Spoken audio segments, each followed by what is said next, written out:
와, 오늘 노래와 찬송이 오, 뭔가 아주 시의적절한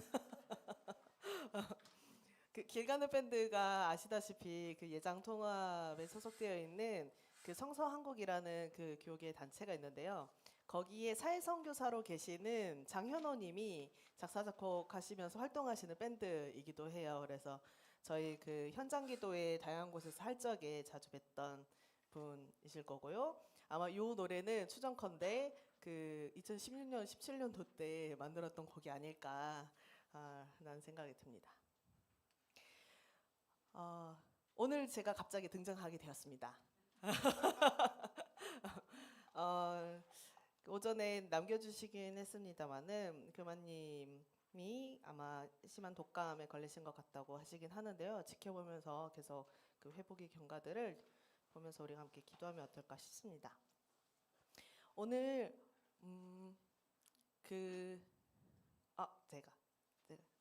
네, 혹시 넘겨주실 수 있다? 네, 고맙습니다.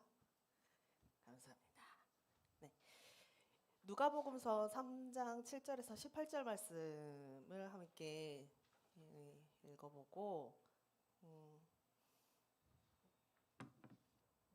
고민들, 이야기들 나눠보려고 하는데요. 혹시 가능하시다면 번갈아 가면서 읽어보면 좋을 것 같습니다. 여러분들께서 먼저 읽어주시면 제가 그 다음 구절을 읽어보면 어떨까 합니다. 7절 혹시 읽어주시겠어요? 요한은 자기에게 세례를 받으러 나오는 무리에게 말하였다. 독사의 자식들아, 누가 너희에게 닥쳐올 진노를 표하라고 일러주더냐?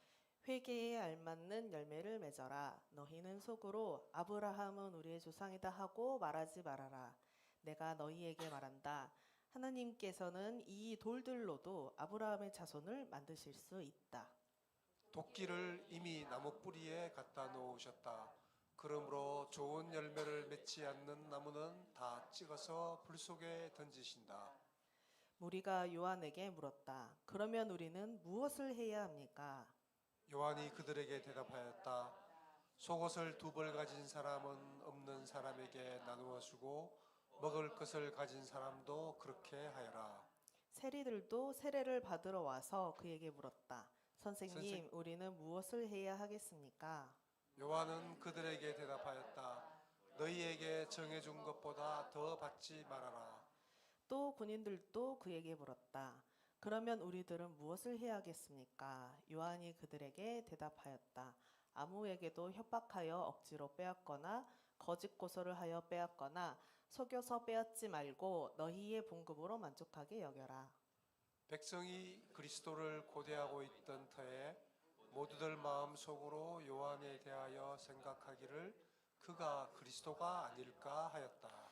그래서 요한은 모든 사람에게 대답하였다. 나는 여러분에게 물로 세례를 주지만 나보다 더 능력 있는 분이 오실 터인데 나는 그의 신발끈을 풀어드릴 자격도 없소. 그는 여러분에게 성령과 불로 세례를 주실 것이요. 다 같이 읽어볼까요? 그는 자기의 타작마당을 깨끗이 하려고 손에 키를 들었으니 알곡은 곡간에 모아들이고 쭉정이는 꺼지지 않는 불에 태우실 것이요. 요한은 그 밖에도 많은 일을 권면하면서 백성에게 기쁜 소식을 전하였다. 네.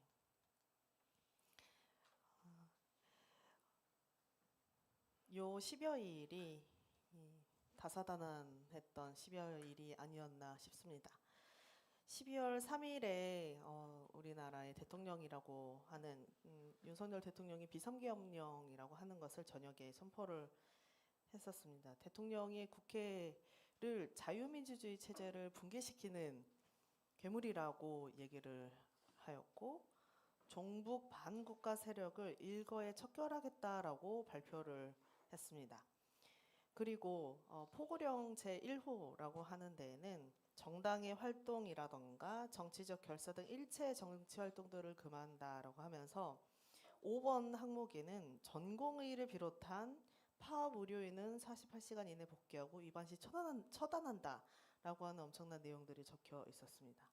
이게 3일에 박안수 계엄사령관 명의로 발표된 포고령 제1호였음을 기억하실 겁니다. 그리고 계엄군이 국회에 나타났지요. 80년 5월 18일 우리가 너무나도 켜켜이 우리 삶과 역사 가운데서 기억하고 이어져 오고 있는 광주 역시 계엄군에 의해서 주민들이 무차별적으로 폭행과 그 다음에 목숨을 잃었던 그런 아픔들을 가지고 있었음을 우리는 기억합니다. 그리고 지난 9월에 이 그 광주 민중항쟁 때에 계엄군에 의해서 그 성폭력 피해를 겪었던 피해자분들이 44년 만에 국회에서 증언을 하시기도 했었습니다. 그래서 증언 대회를 열기도 했었어요.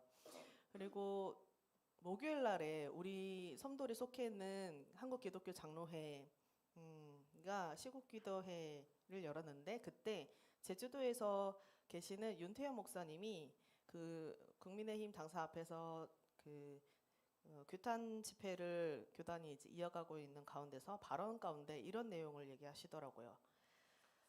제주는 1948년 처음으로 계엄이 선포된 곳입니다. 이곳에 어머니들이 이제 그 목사님이 계속 이제 서울에 가서 뭐 교단에서 뭐 시국기도회를 한다라고 하니까 서울에 가지 마라, 제발 가지 마라라고 이렇게 말리셨다고 해요. 이런 얘기를 쭉 해주시는데 제주 4.3 아직 4.3에 대한 정명 올바른 명칭이 아직도 정립되어지 않은 이 상황 가운데서 그 4.3의 아픔을 겪은 내 역사가 그 아픔을 겪은 역사가 아직도 진행 중인 것이고 우리의 켜켜이 그 다양한 경험들과 혹은 이제 역사적으로 배웠던 것들이 계속 이어지고 있다라고 하는 것을 계속해서 경험해 가게 되는 그런 10여일이었습니다. 특히나 공적 기관 혹은 특히 국가에 의한 폭력의 경험은 우리 삶에 이토록 켜켜이 녹아들어져서 기록되어 있는데 이번에 다시 윤석열 대통령이 다시 총을 들고서 총뿌리를 국민들에게 겨누고 계엄군을 다시 우리 시민들, 국민들 앞에 내세웠습니다. 세계 곳곳에서 전쟁과 학살이 일어나고 있는 중이지요. 한반도 역시 여전히 휴전 상태이고 한국 전쟁 중에 마을들과 곳곳의 공동체와 상황들은 소위 양쪽으로 나뉘어서 서로를 적대시하고 혹은 목숨을 잃게 만들었던 아주 깊은 상흔을 우리가 가지고 있습니다. 적대와 이런 낙인의 역사들이 켜켜이 있는데 대통령이 종북이라는 표현을 사용을 하면서 척결하겠다라고 하는 아주 무서운 표현들을 공적 담화를 통해서 명명을 해간 것이죠. 종북 세력 척결. 이때는 우리 그리스도인들에게 있어서는 아기 예수를 기다리는 대림절 둘째 주간이었습니다. 그때 당시 너무나도 생생하게 기억하시겠으나 수많은 주민들이 그 밤에 달려가신 분들이 많았습니다. 장갑차에 공수부대의 707 특수작전부대들을 붙들고 총뿌리에 맞서고 체포당할 것을 알고서도 누군가는 긴급히 모처로 주요하게 활동가분들이라던가 어떤 역할들을 하셨던 분들은 긴급하게 피신을 하거나 하기도 하였으나 체포당할 것을 알고서도 나섰던 수많은 이름이 알려지지 않는 수많은 우리들이 그곳에 있었습니다. 포고령에 따라서 어쩌면 처단이라고 하는 것을 당할 수도 있었던 그 무시무시한 상황 가운데서 생각할수록 공부스러웠던 그 상황 가운데서 그것을 알고서도 혹은 그때 당시에는 무엇이라도 해야 되겠다라고 하는 마음들로 가셨을지도 모르겠고 켜켜이 다양한 마음결들을 가지고 가셨겠으나 국회 앞과 국회 안으로 뛰어들어간 수많은 주민, 시민, 국회의원들이 있었습니다. 그리고 매일 낮밤으로 우리가 주시를 하면서 어제 이제 탄핵소추안이 가결된 이후에 드디어 발 뻗고 잘 수 있겠다라고 하는 수많은 이들의 피드백들이 있었습니다. 저 역시 드디어 이제 뭔가 한 고비를 넘겼구나라고 하는 생각이 들었습니다.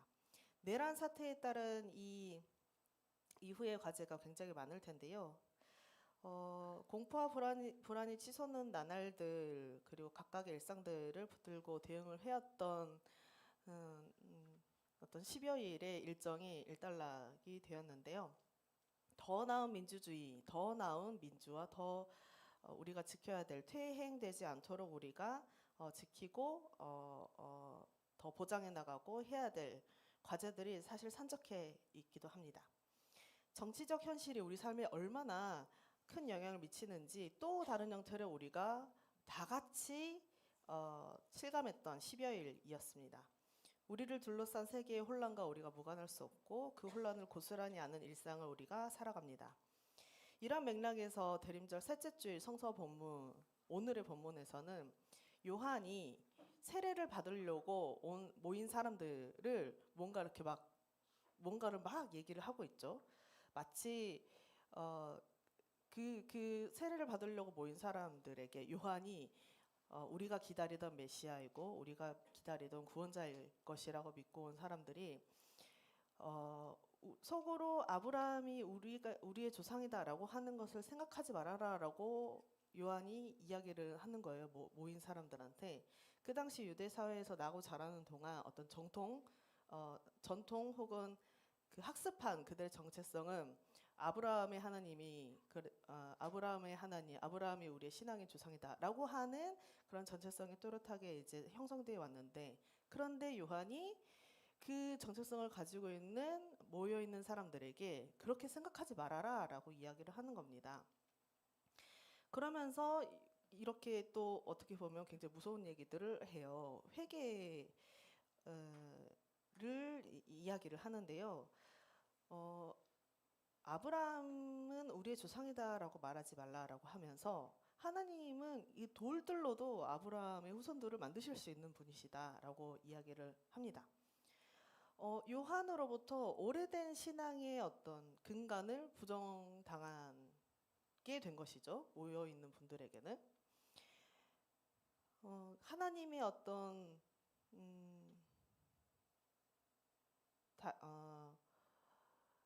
하나님의 진노라고 표현을 해야 될까요? 잘 모르겠습니다. 하나님께서는 그 돌들로도 아브라함의 자손을 만들 수 있는 분이다라고 하는 어떤 이야기들을 들은 이 모여있는 사람들은 그러면 우리가 도대체 무엇을 해야 하나요? 라는 질문을 던지는데요. 요한이 속옷 두 벌을 나눠주고 세리들은 이렇게 하고 군인들은 또 포갑적인 어떤 행태를 하지 말고 라고 하는 이야기들을 쭉 하는 것입니다. 삶의 방향을 바꾸라 라고 하는 메시지로 들렸습니다. 두 벌의 옷을 축적하려던 삶의 방향을 바꿔라. 부과된 세금보다 더 거두려다 하던 당신의 역할을 잠깐 멈추고 다시 생각해와서 삶을 전환해라 라고 하는 메시지로 저에겐 다가왔습니다. 군인들에게 하는 메시지로는 힘을 남용하여서 강탈하지 말고 뭔가 군인으로서 해야 되는 역할을 해라 라고 하는 메시지로 왔습니다. 요한에게 뭔가 호통을 계속 이 사람들은 이제 듣게 되는데요. 이 호통을 듣고서 이 사람들은 다시 그 일상으로 돌아갑니다. 요한에게 세례를 받으려고 모였던 이 사람들이 구원자라고 여겼고 이 사람이 정말 우리의 메시아고 구원자일 것이야 라고 해서 세례를 받으려고 왔는데, 그렇지 않고 당신들이 따르려고 하는 것이 하나님보다 더 중요하면 안 돼 라고 하는 메시지를 하나 던져주는 것이 아닌가라고 하는 것이 하나 보이고요. 그리고 두 번째로는 내가 메시아가 아니다 라고 하는 것, 나보다 더 훌륭한,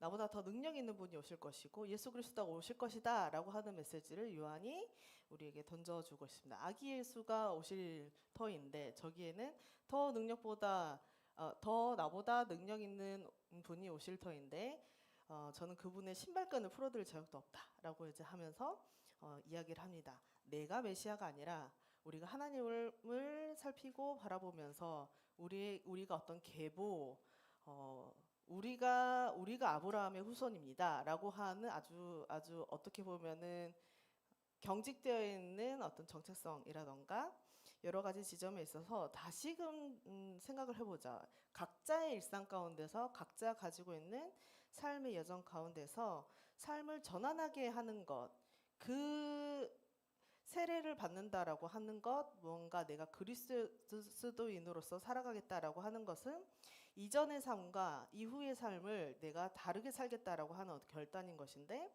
그 구원과 해방을 내가 주는 것이 아니라 새롭게 오실 분이 주실 것이다라고 하는 메시지를 오늘 본문에서는 특히 보여주고 있다고 여깁니다. 하나님을 쫓으라고 하는 의미와 그 다음에 하나님을 쫓는다는 것은 세례를 받는다는 것은 세상의 질서가 아니라 하나님의 질서로 내가 오늘의 일상을 내가 완전히 전환해서 살아가겠다라고 하는 의미입니다. 그래서 요한은 한 사람에게 각각 삶의 변화를 이야기하고 있는 것이 아닐까라고 하는 생각으로 이어졌습니다. 삶을 변화하겠다라고 하는 것, 다른 변화된 일상을 살아가겠다라고 하는 것. 지금 어제 우리가 그 한국 사회의 아주 격동의 시기를 우리가 함께 지나고 있는데요. 한 고비를 크게 넘겼습니다. 그리고 남아있는 과제가 산적해 있습니다. 보다 민주적이고 우리 모두가 더 평화롭고 안전하고 또 평등하게 살아갈 수 있는 삶을 구현해 나가는 데 있어서 그리스도인들의 역할이 있다고 여기고, 그것은 우리가 결단하는 신앙의 일상의 모습의 변화일 것이라고 여깁니다. 이때까지 우리가 성도님들과 또 형님 공동체와 각각의 삶들의 연결 가운데서 우리가 걸어왔던 그 길 가운데서 저는 다시금 곰곰이 나의 변화의 지점은 또 어디여야 하는 것일까라고 하는 것을 생각해 보게 되었습니다. 지금 구원을 바라고 지금 메시아를 바라고 있는 수많은 사람들에게 요한이 던지는 의미가 우리 각각의 상황 가운데서 어떻게 다가가실까 궁금하기도 합니다. 내가 해왔던 일과 습에서 세상의 질서에서 하나님의 질서로 전환하는 것, 그것이 과연 무엇일까? 구체적으로 어떤 일상으로 그리고 어떤 정치적 행보로 우리가 일궈가야 하는 것일까? 고민을 해보는 그런 시간이었습니다. 아기 예수를 기다리는 대림절 셋째 주일 오늘입니다. 다음 주 우리가 대림절 넷째 주일을 맞이하면서 성탄 주일을 맞이하게 되는데요. 어떤 기쁨의 조각들을 우리가 만들어갈 수 있을 것인가? 그 기쁨들이 우리 가운데 그게 무엇이 간에 더욱 깃들기를 바라는 마음이 듭니다. 구원의 여정을 우리가 함께 읽어가는 새 힘을 성령께서 계속 부어주실 텐데요. 그 힘 우리가 더욱더 단단히 연결해가는 그런 일주일 되시길 바랍니다. 잠시 침묵으로 기도하시겠습니다.